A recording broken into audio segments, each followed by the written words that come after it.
तो ये बिजली और ये चीजें आ गई, लेकिन इनसे इतने बड़े बड़े हादसे भी होते हैं, हमने देखे हैं कि हमारी जो जिंदगी है देखने को आसान लगती है लेकिन वो काफी मुश्किल होती जा रही है। हर पहलू जो जिंदगी का है वो बड़ा कठिन होता जा रहा है, और उसको कठिन करने में मैं ये नहीं मानता कि सिर्फ हमारा ही योगदान है। हम तो एक जो भोक्तावादी जो संसार की संरचना जो हमारे शासक वर्ग और जो पूंजीपति वर्ग दुनिया को जो चला रहे हैं, पूरे विश्व को, वो जिस तरह से इसको चलाना चाहते हैं वो चला रहे हैं, और उसके जो खमियाजा है वो सारी दुनिया को, सारी सबको मिलकर भुगतना पड़ रहा है।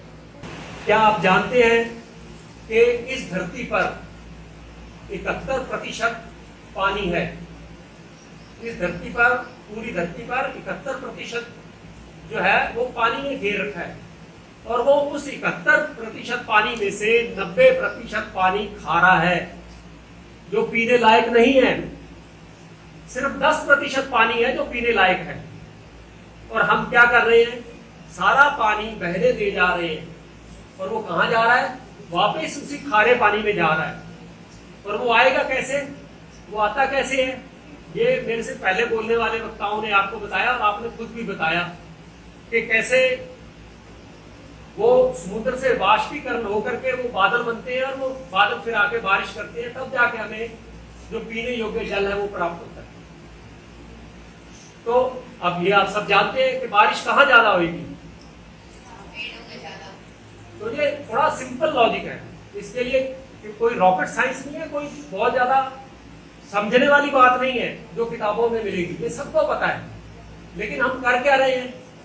बिल्कुल इसका उल्टा कर रहे हैं। आज यहाँ पे जब मुझे इन्होंने, अरुण जी ने और महेंद्र जी ने मुझे यहाँ आने के लिए आमंत्रित किया, तो मैं बड़ा अटपटा महसूस कर रहा था, क्योंकि मैंने अपने इतने लंबे जुडिशियल कैरियर के अंदर कभी कहीं पे जाके, जिसको कहते हैं तथाकथित मुख्य अतिथि या इस तरह के कभी फंक्शनों में मैं कभी गया नहीं, क्योंकि शुरू से ही एक इस तरह की सर्विस के अंदर, सेवा के अंदर थे जहां पे हमें पब्लिक के अंदर तो रहना है लेकिन पब्लिक के अंदर मिक्स नहीं होना, यही हमें शुरू से सिखाया पढ़ाया गया।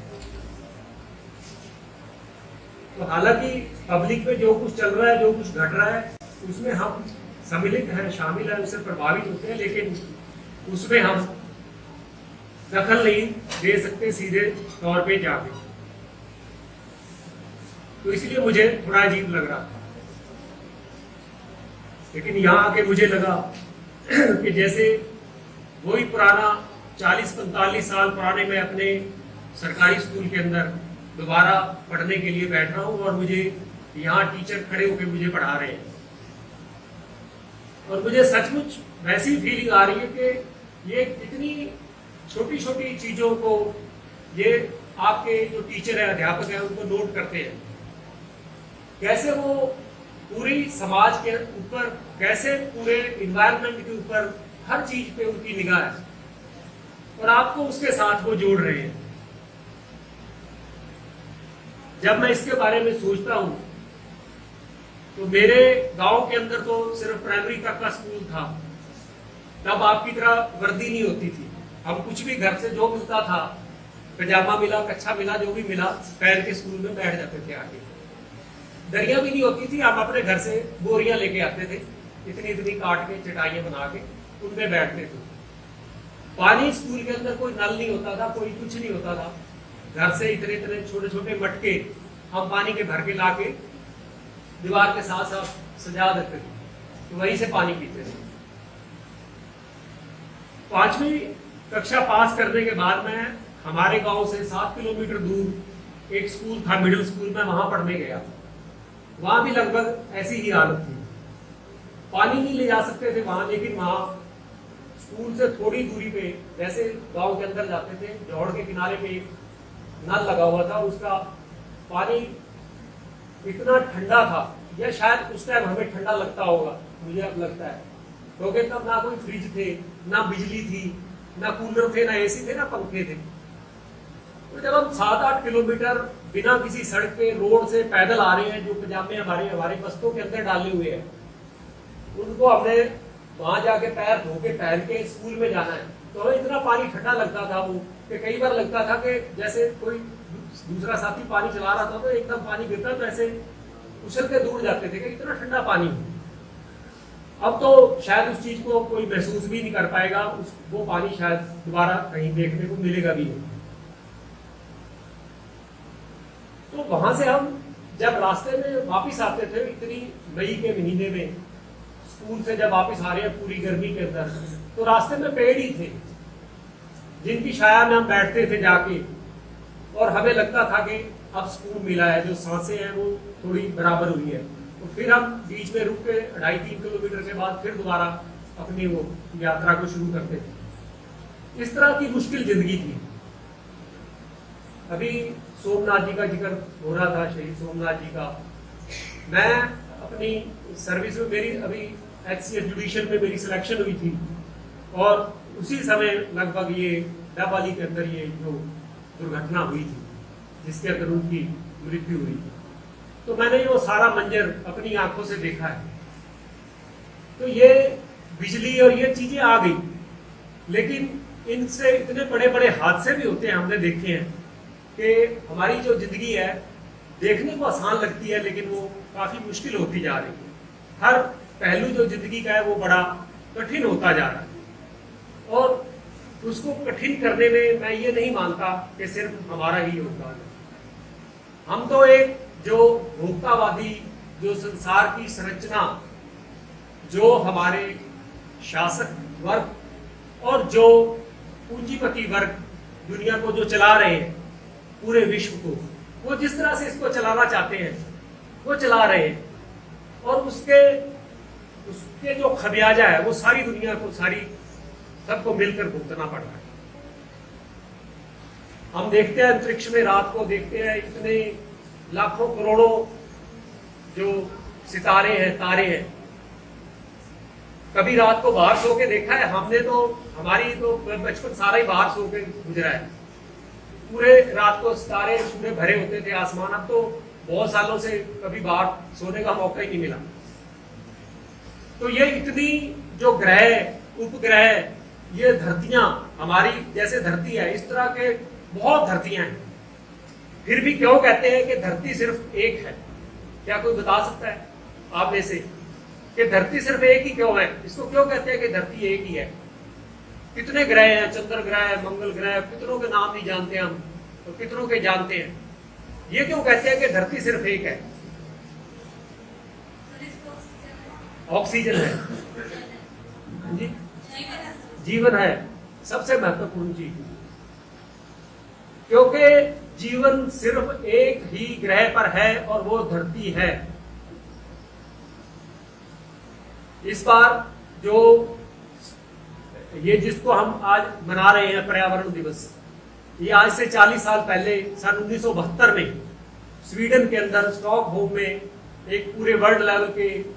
जो लीडर्स हैं उनकी एक कॉन्फ्रेंस हुई थी, जिसके अंदर फर्स्ट टाइम 5 जून से 16 जून तक वो कॉन्फ्रेंस हुई थी। उसमें ये निर्णय किया गया था, ये चीज नोट करते हुए कि किस तरह से पर्यावरण को खतरा बढ़ता जा रहा है, किस तरह से जो ग्लोबल वार्मिंग है ये बढ़ती जा रही है, और इसको रोकने के लिए क्या उपाय किए जाए, और उसके लिए सबसे जरूरी जो अवेयरनेस है, उसके लिए विश्व पर्यावरण दिवस जो 5 जून को पूरे विश्व के अंदर मनाने का फैसला किया गया। 1973 से लगातार ये पूरे विश्व के अंदर मनाया जा रहा है। जो पुराने हैं, हमारी पीढ़ी से के बाद के हैं या हमारी पीढ़ी के, वो जानते हैं कि स्कूलों के अंदर भी और पूरे जो जितने भी सरकारी विभाग है वो एक वन महोत्सव मनाया करते थे, फरवरी के महीने में और जुलाई के महीने में, साल में 2 बार, जब बड़े पैमाने पर पेड़ लगाए जाते थे। तो ये सिलसिला भारत में 1950 से चल रहा है। तो देखिए, जब हम भी स्कूल में थे, हम भी इन चीजों के बारे में सुनते थे पेड़ लगाने के बारे में सुनते थे, पर उस वक्त हमें ये चीजें समझ में आती थी। ठीक कहा महेंद्र जी ने, उस समय वो जो टाइम था उसमें सिर्फ पेड़ थे, शायद पंखे नहीं थे, बिजली नहीं थी, पानी नहीं था, बहुत सीमित पानी था, सीमित साधन थे। अब लगता है कि सब कुछ हमारे पास बहुत ज्यादा है, लेकिन क्या आप जानते हैं कि इस धरती पर 71% पानी है। इस धरती पर, पूरी धरती पर 71% जो है वो पानी ने घेर रखा है, और वो उस 71% पानी में से 90% पानी खारा है, जो पीने लायक नहीं है।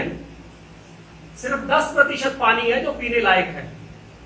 और हम क्या कर रहे हैं, सारा पानी बहने दे जा रहे हैं, और वो कहां जा रहा है, वापस उसी खारे पानी में जा रहा है। और वो आएगा कैसे, वो आता कैसे है, ये मेरे से पहले बोलने वाले वक्ताओं ने आपको बताया, और आपने खुद भी बताया कि कैसे वो समुद्र से वाष्पीकरण होकर के वो बादल बनते हैं, और वो बादल फिर आके बारिश करते हैं, तब जाके हमें जो पीने योग्य जल है वो प्राप्त होता है। तो अब ये आप सब जानते हैं कि बारिश कहाँ ज्यादा होगी, तो ये थोड़ा सिंपल लॉजिक है, इसके लिए कोई रॉकेट साइंस नहीं है, कोई बहुत ज्यादा समझने वाली बात नहीं है जो किताबों में मिलेगी, ये सबको पता है। लेकिन हम कर क्या रहे हैं, बिल्कुल इसका उल्टा कर रहे हैं। इसी वजह से ये जरूरत पड़ी है। अब वो दुनिया में औद्योगिक क्रांति हुई, आप पढ़ोगे या पढ़ रहे होंगे 18वीं सदी के अंदर, उन्होंने इतना औद्योगिक कचरा पैदा कर दिया, ऐसी जहरीली गैसें पैदा कर दी कि यूरोप में और ऑस्ट्रेलिया में कि ओजोन लेयर, जो जिसके बारे में आपने सुना होगा, जो सूर्य है, जो बहुत गर्म, जो गैसों का एक तरह से गुब्बारा है, तो उसमें से जो हानिकारक गैसेज हैं वो धरती पे आने से रोकने के लिए एक ओजोन गैस की एक लेयर है जो उसको रोकती है। वो औद्योगिकरण की वजह से ऐसी उन्होंने कचरा पैदा किया जिसने उस ओजोन लेयर को छेद दिया, उसमें से छेद हो चुका है। अब ऑस्ट्रेलिया के अंदर इतनी गर्मी है कि आप उसका अंदाजा नहीं लगा सकते। हमारे यहाँ भी, पूरे विश्व के अंदर भी, और हमारे यहाँ भी अभी आपने देखा कि किस तरह से गर्मी के दिनों में ये गर्मी जो है कह रहे सारे रिकॉर्ड तोड़ रही है। रोज अखबारों के अंदर आ रहा है, रेडियो टीवी पे आ रहा है कि गर्मी सारे रिकॉर्ड तोड़ रही है। तो इसका क्या परिणाम हो रहा है, जो खेती है, हमारी खेती बाड़ी, इस बार देखा जो उसका अनाज है, उसकी जो गेहूं के दाने हैं वो सिकुड़ गए। पूरे विश्व में अनाज का उत्पादन कम हो गया। अब ये जो यूक्रेन वार की जो एक बात है, एक बहाना है, लेकिन पूरे विश्व के अंदर जो एग्रीकल्चर है उसका जो प्रोडक्ट है, उसका जो उत्पादन है वो इतना कम हो चुका है कि पूरे विश्व को ये लाले पड़ गए हैं कि कैसे आगे आने वाले सालों के अंदर अपने सबका पेट भरेंगे। तो ये इतने गंभीर खतरे, इनको देखते हुए ये पर्यावरण दिवस का जो कंसेप्ट आया है, और जिन लोगों ने ये खतरा पैदा किया, इस तरह से इंडस्ट्रियलाइजेशन से अंधा मुनाफा कमाया, उनको भी अब लग रहा है कि किस तरह से इस विश्व को बचाया जाए। क्योंकि अगर ये चीजें बढ़ेंगी, ओजोन लेयर का जो छेद है वो और बड़ा होगा, तो उससे ग्लोबल वार्मिंग होगी, पूरा विश्व के अंदर इतनी गर्मी होगी कि अब 50% तक अगर जाएगा, 50% से ऊपर टेम्परेचर जाएगा तो सारा काम ही बंद हो जाएगा।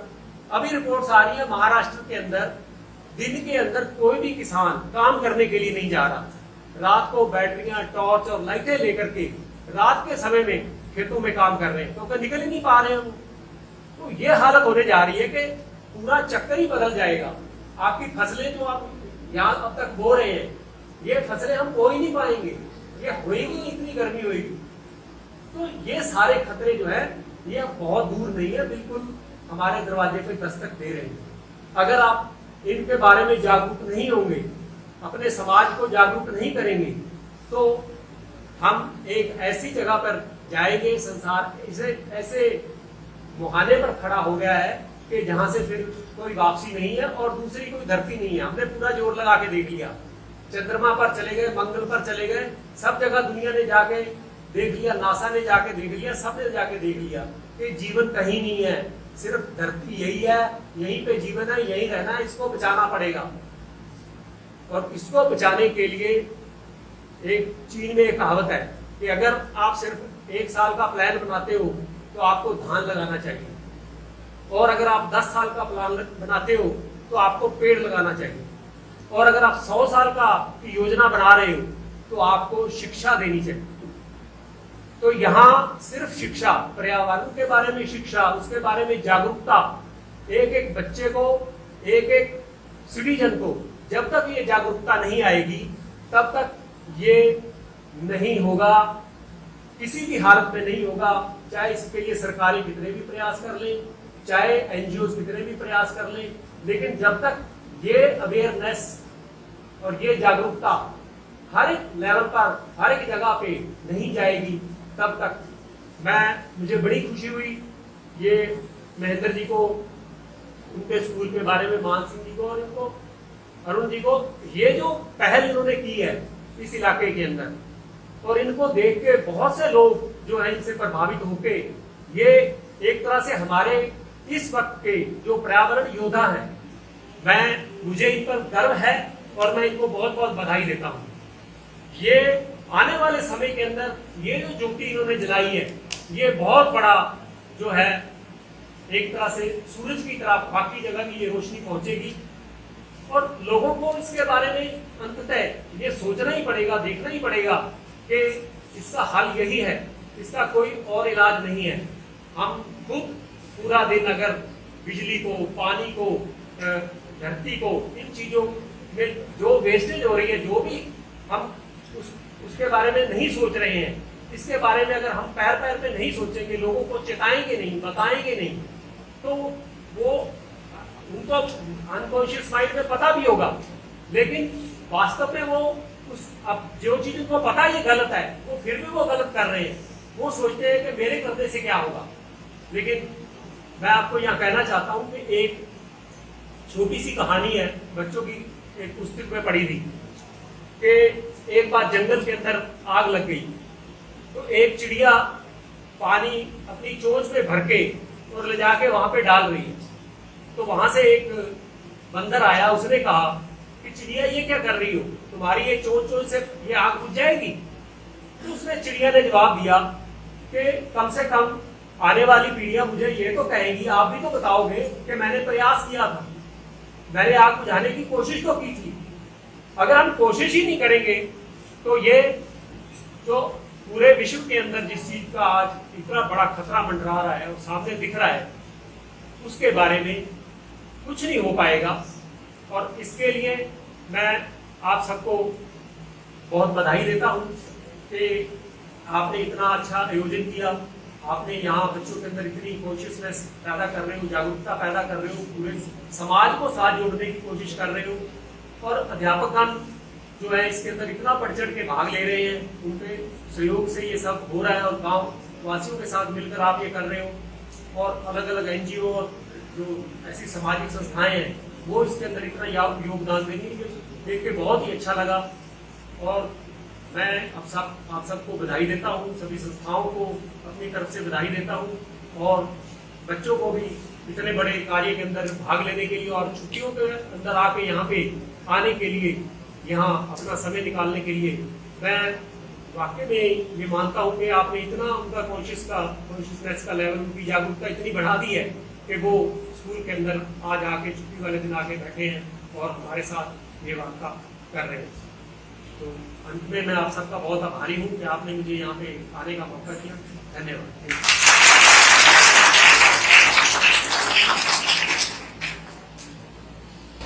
बहुत बहुत धन्यवाद सर, आपका आगमन भी हमारे लिए खुशी का पल था, और ये जो पूरी बातचीत आपने की है कि किस तरीके से पूरा एक खतरा मंडरा रहा है, पूरे ब्रह्मांड में सिर्फ एक पृथ्वी है, एक धरती है, जहाँ जीवन संभव है। लेकिन जो जीवन में भी जो तरह तरह के जीवों में जो सबसे अगुवाई करने वाला जीव है मनुष्य, वो किस तरह से अपने स्वार्थों की वजह से इस धरती को रहने लायक जो पहले से है प्राकृतिक तौर पे, और जो जिसका परिवेश बहुत सुखद है, बहुत सुहावना है, बहुत सुंदर है, जो जहां पे कलाओं का जन्म होता है,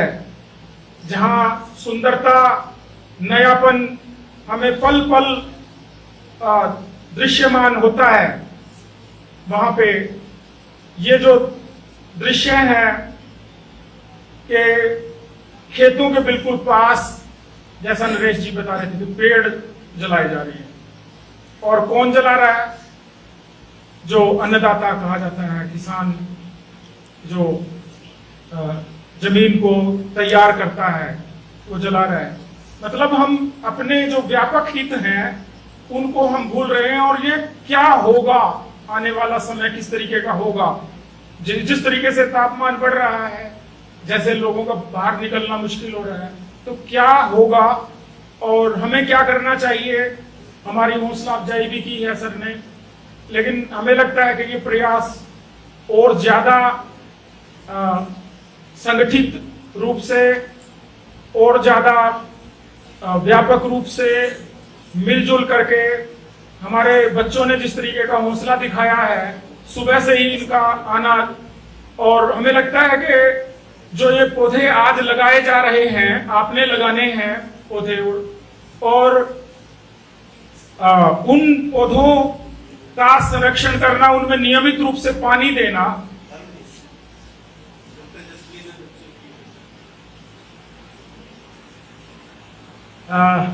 ये बच्चों के लिए इसमें है कुछ। और डॉक्टर जसबीर, जिनका मैंने आपको परिचय दिया था, डॉक्टर जसबीर कौर बहुत मटक माजरी में शहीद उधम सिंह कॉलेज है, वहां पे वो प्रिंसिपल रही हैं, और यदि वहां किसी का भी जो उस समय विद्यार्थी रहा है, टीचर रहे हैं, उनसे बात करेंगे तो सब उनसे परिचित हैं। उन्होंने वहां कॉलेज में, जो हम यहाँ पे स्कूल में कर रहे हैं, उन्होंने कॉलेज में ये काम और बहुत तरीके के काम उन्होंने किए, और ये भेजा है। एक बार जोरदार तालियां बजा के स्वागत, बहुत बहुत आभार हम व्यक्त करते हैं। जो ये पौधे लगाए जाएंगे, इन पौधों में पानी देने का जिम्मा, इनको संभालने का जिम्मा भी हमारे बच्चे छुट्टियों में ये निभाएंगे, हमें ऐसा उम्मीद है। कौन कौन विद्यार्थी आसपास के हैं जो यहाँ शाम को पानी देने के लिए आ सकते हैं? कर्मवीर यहाँ होते हैं और पानी देने का जिम्मा बीच बीच में आकर के निभा सकते हैं। जो विद्यार्थी हाथ खड़े कर रहे हैं, इनके लिए जोरदार तालियां एक बार आना है बीच में, और यहाँ पे पानी डालना है आपने। तो ये आज का दिन हमारे लिए, हमारे पूरे काम के लिए बहुत यादगार हुआ है। आपके आने से और आपकी बातचीत से हमें जो प्रेरणा मिली है, हम निश्चित तौर पे हमें लगता है कि बहुत महत्वपूर्ण काम है।